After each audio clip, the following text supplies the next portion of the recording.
Et l'on retrouve tout de suite des souris et des hommes et Jean Pouly. Bonjour Jean. Bonjour Lucie. On parle avec vous aujourd'hui des monnaies virtuelles. Alors est-ce une alternative à un système financier au bord du gouffre ou est-ce la monnaie du monde numérique de demain ? Bon, on va essayer de décrypter un petit peu ces enjeux. En tout cas, on en a beaucoup entendu parler récemment parce que il y a une monnaie virtuelle qui s'appelle Bitcoin, qui a subi ces derniers temps d'importantes fluctuations, voire de la spéculation, et qui a mis un peu en avant les avantages et les risques de ces monnaies électroniques. Alors la question qui se pose effectivement aujourd'hui, c'est savoir si c'est des monnaies qui sont juste expérimentales, comme Bitcoin, on va en parler, si elles sont justement des variables d'ajustement par rapport aux défauts du système financier actuel ou monétaire, des facilités, ou alors vraiment le germe en fait de nouvelles monnaies, des monnaies de demain qui seraient les monnaies du monde numérique, mondial, décentralisé et virtualisé.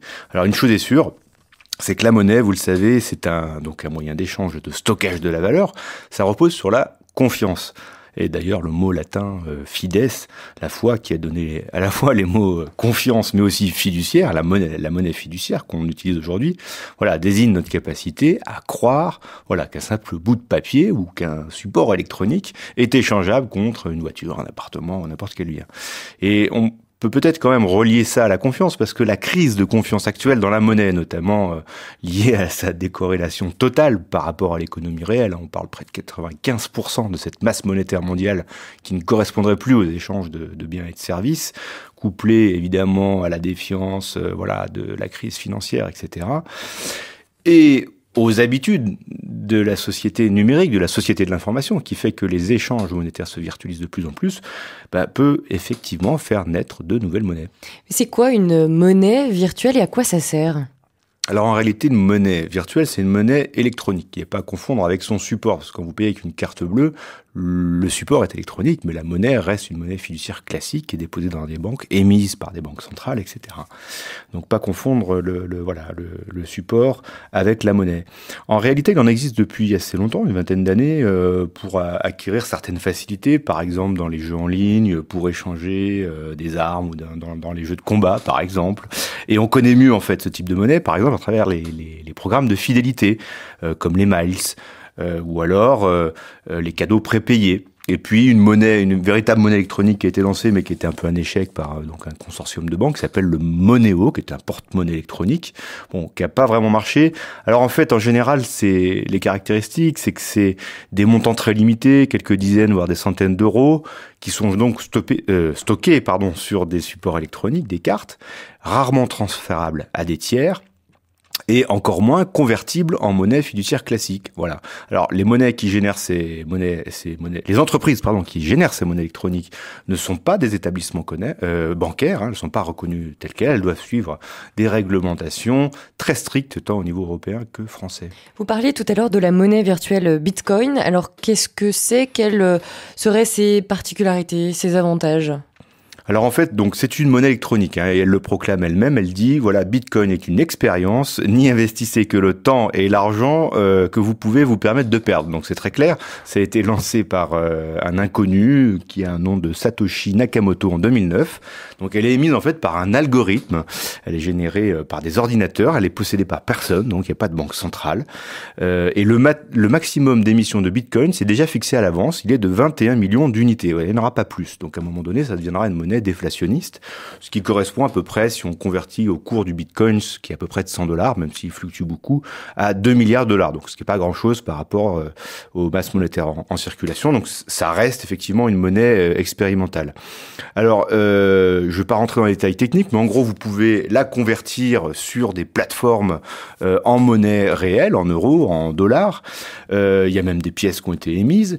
Les avantages, en fait, c'est que vous les échangez directement de personne à personne, d'ordinateur à ordinateur. Il y a donc de pair à pair, le fameux pair à pair dont on parle beaucoup ici, sans passer par une banque. Vous évitez donc des frais de conversion, de transfert d'argent, puisqu'à chaque fois les banques vous ponctionnent. Et personne peut geler un compte, et il n'existe aucune restriction pour ouvrir un compte. Voilà, donc c'est assez intéressant. Ça a été lancé par les geeks, évidemment, les fous de l'informatique au début, qui se servaient pour payer surtout les services informatiques. Mais aujourd'hui, il y a une centaine de sites sites qui acceptent des bitcoins pour acheter du matériel informatique, des produits alimentaires, même des vêtements. Ça reste expérimental, mais ça se développe. Et pourquoi Bitcoin fait l'actualité aujourd'hui ?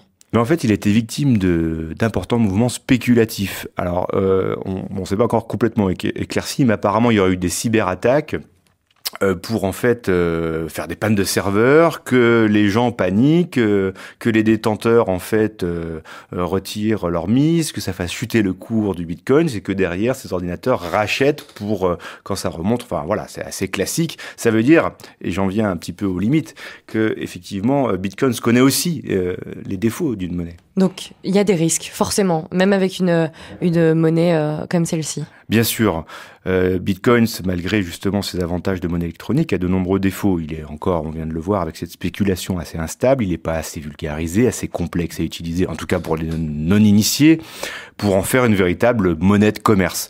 Et alors, plus grave que ça, parce que donc son anonymat apparemment se ferait l'aubaine de certaines mafias, son absence de contrôle aux frontières, justement, c'est une monnaie internationale qui est pas émise et contrôlée par des banques centrales. Donc allier à la fois les avantages de l'argent liquide et ceux du paiement en ligne. Et alors il favoriserait, je ne sais pas si c'est vrai, le blanchiment d'argent, l'évasion fiscale, même si effectivement c'est pas l'apanage de Bitcoins comme on l'a vu récemment. Alors moi j'y vois un biais plus politique en réalité.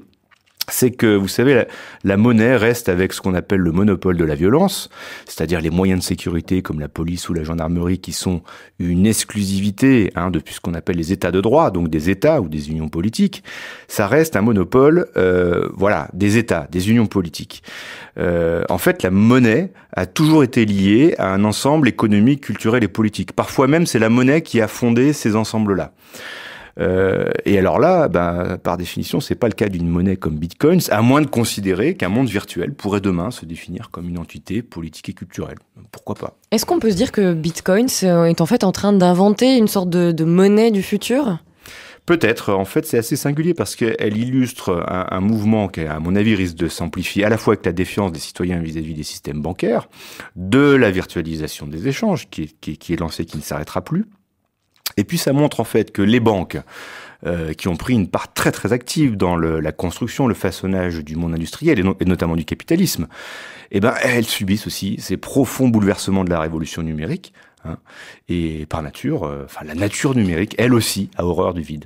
Merci beaucoup Jean Pouli, à la semaine prochaine.